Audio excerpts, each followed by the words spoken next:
Bonjour à tous, comment intégrer Oxford après le bac? Pour ceux qui ne me connaissent pas, je m'appelle Antonin, ça fait 10 ans que je donne des cours particuliers de maths physique de manière professionnelle.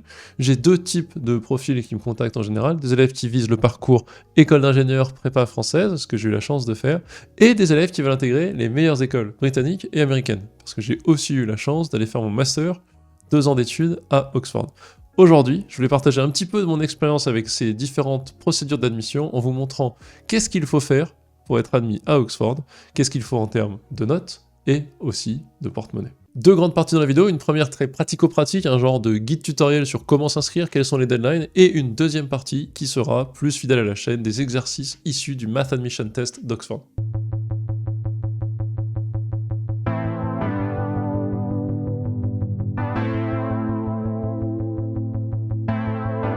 Première question, mais pourquoi donc aller à Oxford? Alors je suis un peu biaisé parce que j'ai passé 2 ans et j'ai adoré les années que j'ai vécues là-bas, mais premièrement, vous allez avoir une expérience à la Harry Potter. Quand vous regardez ça, c'est magnifique, c'est l'inspiration pour Poudlard, et vous êtes dans un monde vraiment parallèle pendant 3 à 4 ans. Vous arrivez, vous avez une matriculation ceremony, vous êtes en cap, vous êtes tout un costume, et c'est une espèce de cérémonie d'inscription, alors je vous spoil pas, mais en latin, qui a plus de 500 ans, incroyable. Vous allez vous faire des amis, si vous êtes en licence, beaucoup britanniques, en master de tous les pays, vraiment, ultra riche pour vous.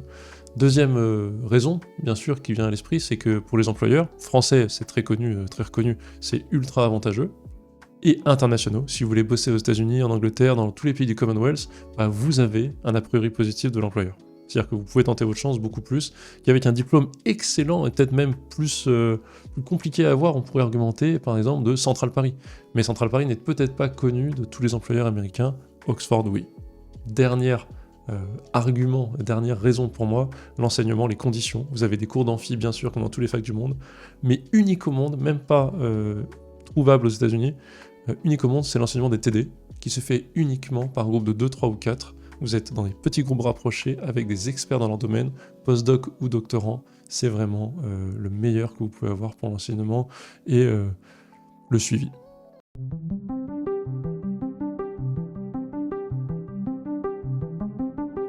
On part dans le concret, en France on a Parcoursup, en Angleterre on a UCAS, U-C-A-S, donc c'est là-dessus qu'il faut s'inscrire, c'est le Parcoursup anglais, vous pouvez vous inscrire même si vous êtes français.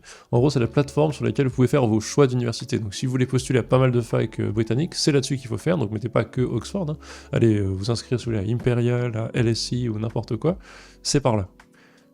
Énorme truc à savoir, en fait en licence, quand vous voulez arriver après votre bac, ou après les A-levels si vous êtes anglais, hein, mais après le bac, vous n'avez qu'un choix possible entre Oxford et Cambridge. Vous ne pouvez pas postuler aux deux. Vous pouvez postuler à tout ce que vous voulez, à Warwick, Imperial, LSE, n'importe quoi, mais c'est Oxford ou Cambridge. Donc il faut choisir.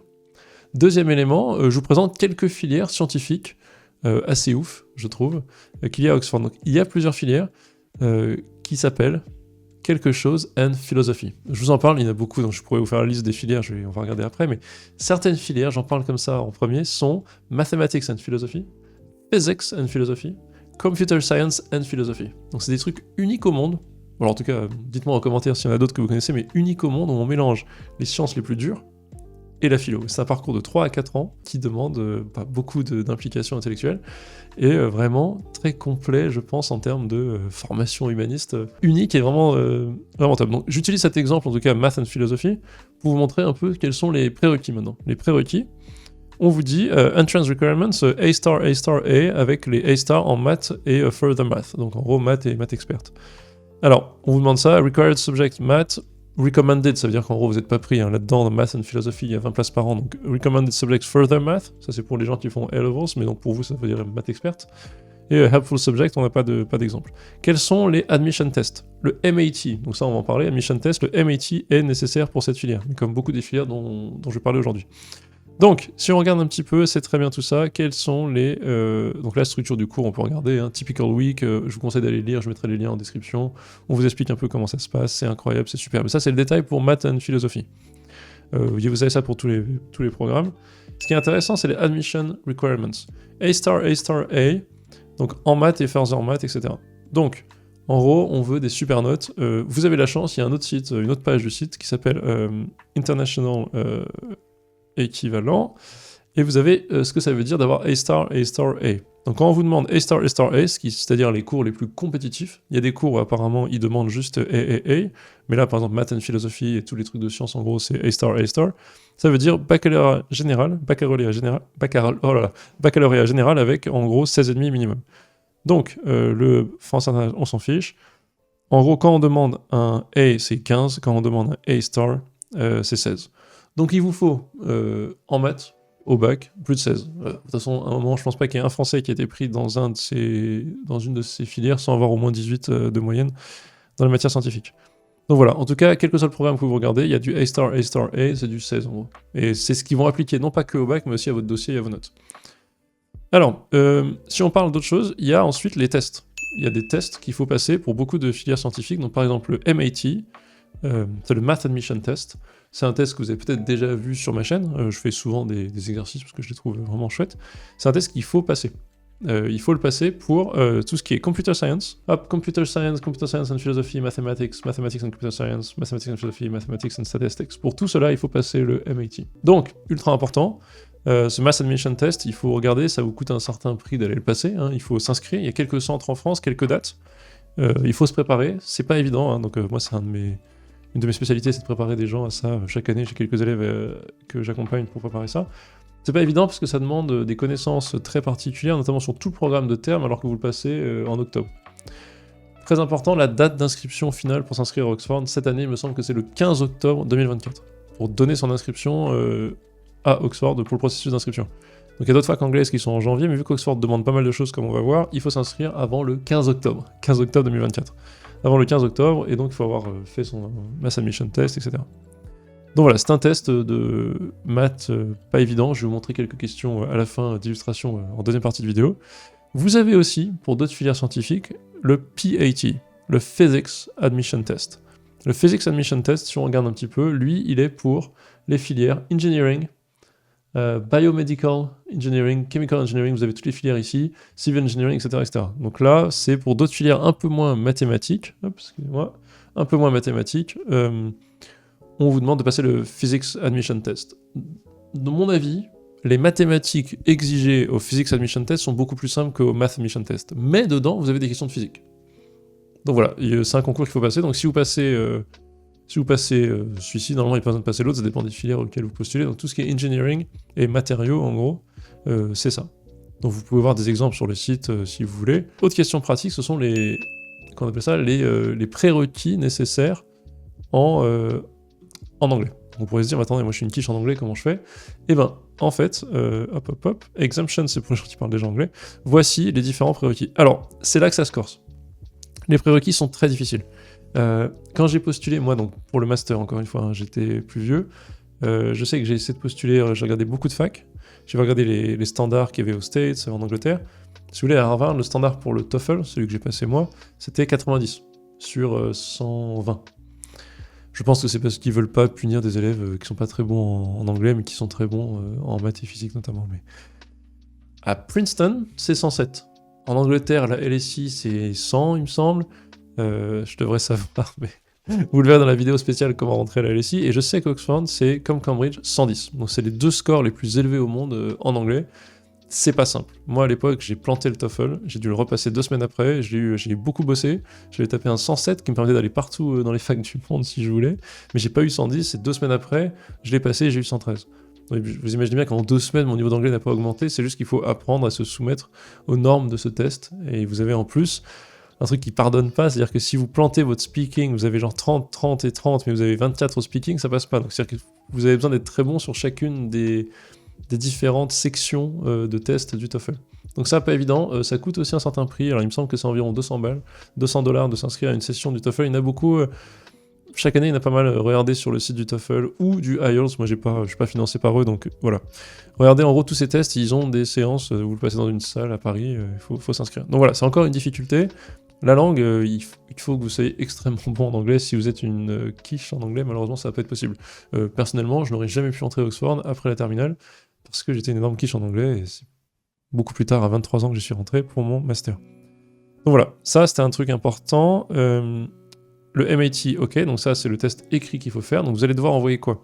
Vous avez les requirements ici, vous allez devoir envoyer vos notes, vous allez devoir montrer que vous êtes bon au MAT, après c'est un concours, donc Le but, c'est pas d'avoir la meilleure note, c'est d'être le meilleur des gens de l'année, mais voilà, donc il y a un classement des gens. Il faut quand même avoir une bonne note à ce truc-là. Et si vous avez une note suffisante au MIT et qui juge votre dossier bon, vous allez être invité à une interview.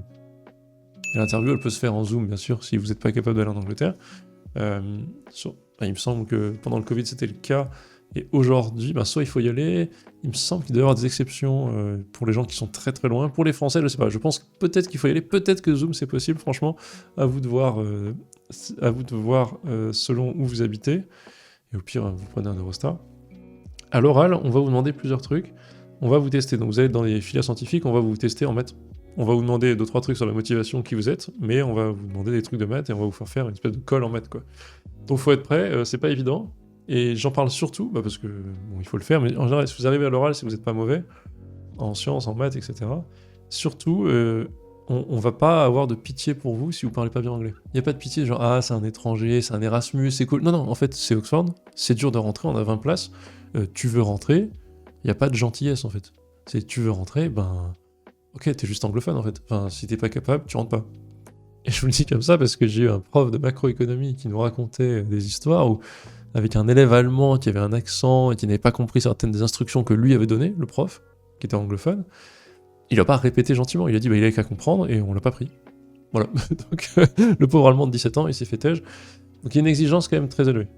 Ça, c'était pour vous dire. Donc il y a des concours écrits MIT et PAT, il faut un niveau d'anglais prouvé par écrit, mais ensuite, à l'oral, pour pas mentir, il faudra le montrer. Ensuite, si vous avez la chance de vous inscrire, il faudra choisir un collège. Donc vous avez tous lu Harry Potter. Harry Potter, vous avez le choix entre Poufsouffle, Gryffondor, Serpentard et quoi les derniers là, Serre d'Aigle. À Oxford, c'est la même chose, sauf qu'il y en a genre 38. Donc vous n'avez pas 4, vous en avez 38. Et c'est très très très important si vous voulez être Premier ministre anglais.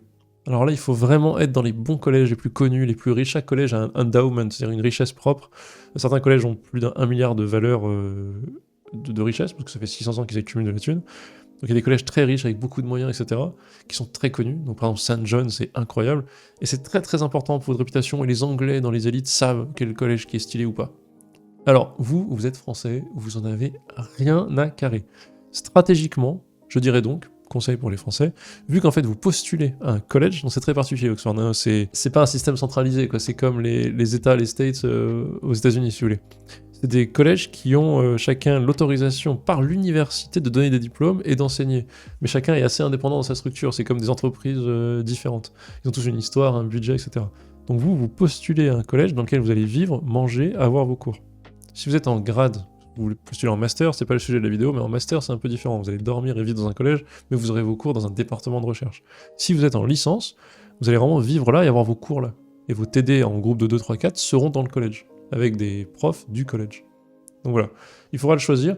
Moi je vous conseille d'être stratégique. Vu que en tant que non-citoyen anglais, ou si vous n'avez pas vraiment d'ambition politique anglaise honnêtement, autant prendre, alors il faut voir dans les collèges lesquels peuvent accepter certains parcours. Il y a des collèges qui sont spécialisés en maths, d'autres en lettres, donc pas tous peuvent être accessibles si vous voulez faire des maths.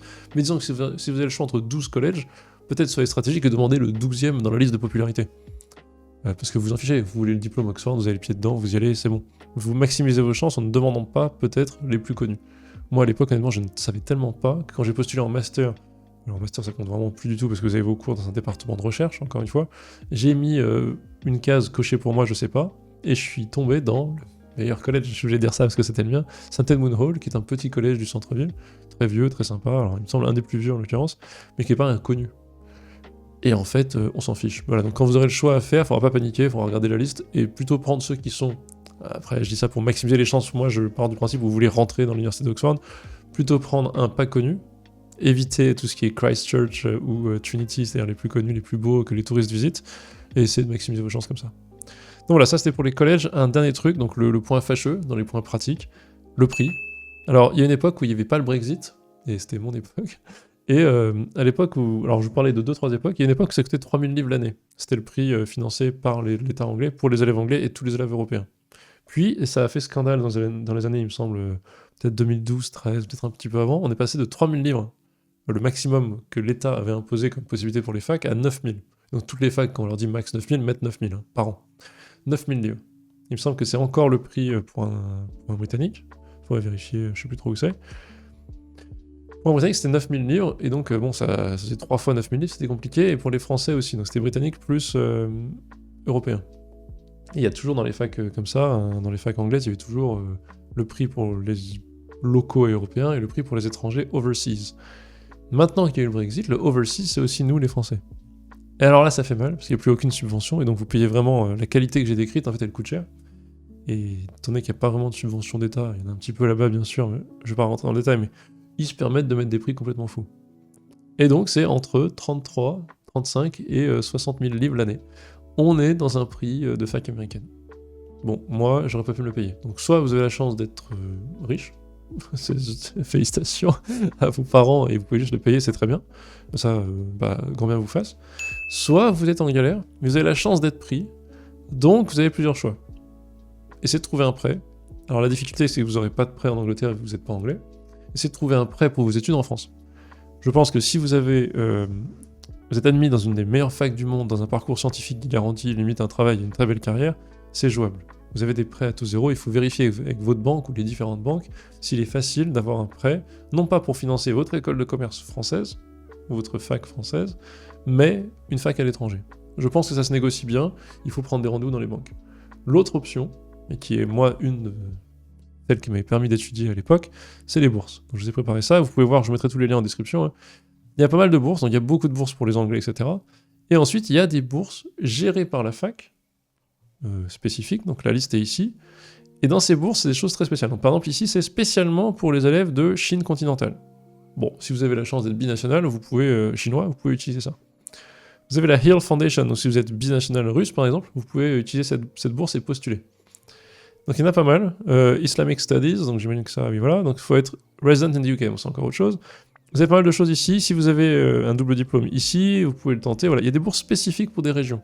Je pense qu'il doit aussi y avoir des bourses peut-être si vous avez un handicap, si vous êtes en fauteuil ou des trucs comme ça, en fauteuil roulant. Il doit y avoir des choses, il faut regarder. Mais ça, c'est la liste de celles qui sont gérées par Oxford. Bon, alors pour les Français, malheureusement, il n'y a rien. La dernière chose qui existe, ce sont des external scholarships. Et là, vous avez toutes celles-ci ici. Là, il faut les regarder. Il faut s'embêter à tout regarder et voir s'il n'y en a pas qui seraient applicables à vous.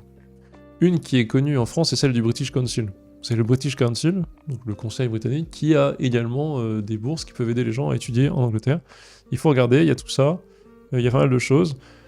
Il faut essayer de voir, donc là, Department of Veterans, vous imaginez que c'est pas pour vous, hein, ça c'est des trucs pour les Américains, il y a des choses là-dedans. C'est peut-être compliqué, là je vous montre ça, j'ai pas tout consulté, c'est peut-être compliqué depuis le Brexit en effet, mais donc voilà, je vous conseille, donc si vous êtes pris, soit vous avez les moyens, c'est des facs extrêmement chers, hein, je me rends compte que je suis pas en train de parler d'un truc accessible pour tous, hein. Si vous avez l'esprit, le mode basique français de c'est gratuit la fac, c'est peut-être choquant, mais en fait, c'est pas le cas là-bas, quoi, c'est vraiment, on vous fait payer le tarif. Pour les Anglais, c'est relativement accessible, pour les étrangers, c'est vraiment du luxe. J'aurais encore une fois moi-même pas pu me le payer à l'époque. Mais voilà, si vous êtes débrouillard, vous arrivez à vous débrouiller avec une banque ou à vous débrouiller avec peut-être des bourses, ça peut être intéressant. Mais je suis conscient que tout ça est très cher. Voilà, pour moi, c'est un peu tout ce que je voulais vous dire sur le côté pratique. Donc sur les filières, je vous ai présenté vite fait, l'important c'est de savoir qu'il y a donc des concours écrits, ensuite votre dossier qui va compter, et un oral à passer qui est pas simple. Vérifiez votre niveau d'anglais, ça va être le plus important, les résultats académiques, et un dernier truc que j'ai oublié, les lettres de recommandation. N'hésitez pas à demander une lettre de recommandation, il faut en mettre une ou deux dans le dossier. Moi j'en ai déjà fait pour des élèves que j'ai suivis, donc des élèves de cours particuliers que j'ai suivis pendant 2 ans par exemple, c'est souvent bien vu d'avoir le personal tutor qui fait une recommandation. Vous pouvez demander à votre prof de maths de première, hein, votre prof, quelqu'un qui vous a suivi, qui vous connaît, vous pouvez demander si vous avez fait un stage quelconque, si vous avez participé à un truc de maths, des Olympiades, si vous connaissez quelqu'un dans ce monde-là, n'hésitez pas. Et voilà, ça va être assez important. Je vais passer maintenant à la dernière partie de la vidéo qui est vous montrer un peu à quoi ressemble le Mass Admission Test.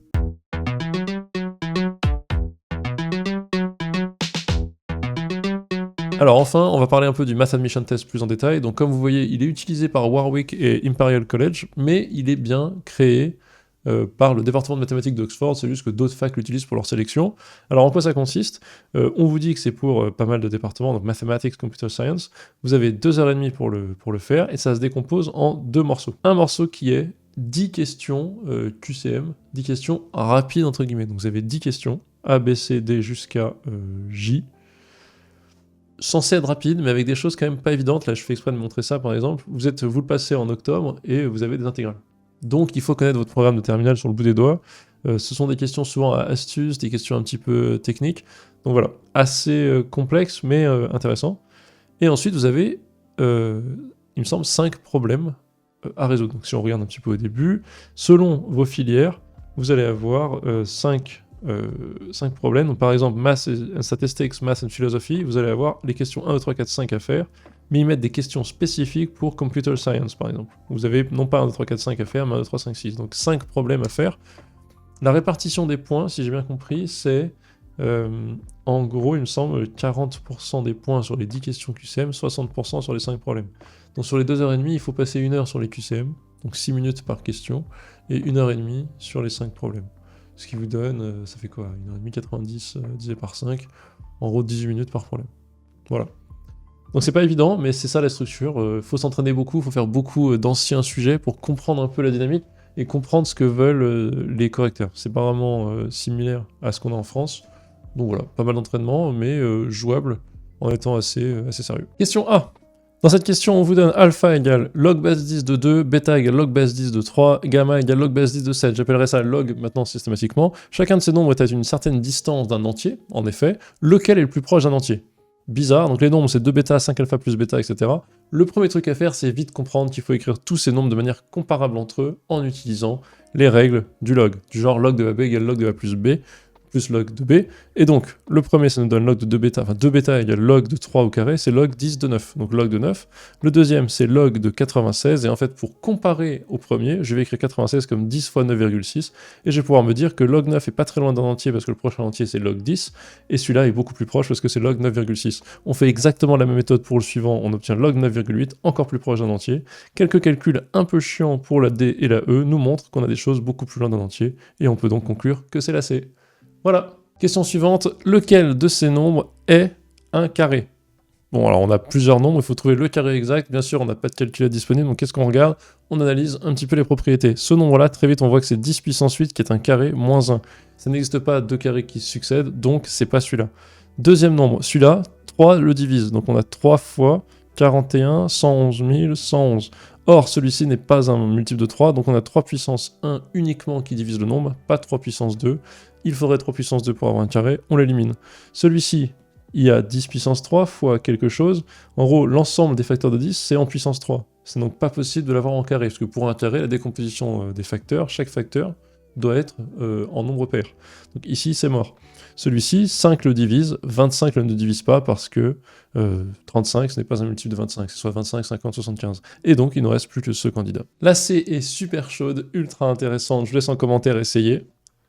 La petite D, je vous laisse aussi, elle est un peu plus accessible, essayez de le faire et dites-moi ce que vous en pensez, et je vais vous faire un petit corrigé de la E. Alors, les premiers nombres positifs qui ne sont pas des puissances de 3 sont 2, 4, 5, 6, 7, 8, 10. On a enlevé le 3, on a enlevé le 9. Quelle est la somme de tous les nombres positifs qui sont plus petits que 3 puissance 10 et qui ne sont pas des puissances de 3? On veut donc la somme des k pour k égale 1 à 3 puissance 10 moins 1. C'est donc n plus 1 sur 2. C'est donc le dernier nombre, 3 puissance 10 moins 1 fois 3 puissance 10, le tout sur 2. Or, on a aussi la somme de k égale 0 à 9 des 3 puissance k, qui est égal à 3 puissance 10 moins 1 sur 3 moins 1. Et donc on fait la différence des deux, et on obtient 3 puissance 10 moins 1, le tout sur 2, facteur de 3 puissance 10 moins 1 égale 3 puissance 10 moins 1 au carré, le tout sur 2. C'est la réponse A. Faut être rapide avec sa formule géométrique et on est bon. Dans cette dernière question que je vous présente, on a lequel de ces triangles a la plus large area, donc c'est la plus grande aire. On se souvient d'une formule de première pour un triangle en général, mais pour un triangle isocèle. L'aire, c'est quoi? C'est 1/2 fois côté fois la sinus de gamma, l'angle entre les deux. Ici, A, c'est 10, et donc on a ici 50 fois sinus gamma. Quand est-ce que cette aire est maximale? Elle est maximale quand on a sinus gamma égale 1, donc c'est gamma égale 90 degrés, c'est-à-dire dans le cas d'un triangle équilatéral. Dans le cas d'un triangle équilatéral, on aura x carré égale 2 fois 10 au carré égale 200. On aurait donc x égale racine de 2 fois 10, à peu près égale à 14. Et donc si on avait quelque chose d'environ égal à 14, ça serait la plus grosse aire. On va regarder les solutions. 1, 5, 10, 15, 19. C'est donc le triangle le plus proche de 14 qui a la plus grande aire. Voilà, faut se souvenir de la formule, faut être dans l'approximation, et on s'en sort. Et voilà, au final, Oxford, c'est pas sorcier. Blague à part, j'espère que la vidéo vous a bien aidé, a été utile pour les informations pratiques, aussi pour le niveau de maths exigé au MIT, et si, comme moi à l'époque, vous êtes complètement fauché et déprimé à l'idée de payer autant d'argent, dites-vous que c'est beaucoup plus simple, entre guillemets, d'intégrer Oxford ou ce genre d'université en parcours recherche, en postdoc, en master recherche, en doctorat un peu plus tard, parce qu'il y a beaucoup de bourses pour aider les étudiants étrangers. À toutes.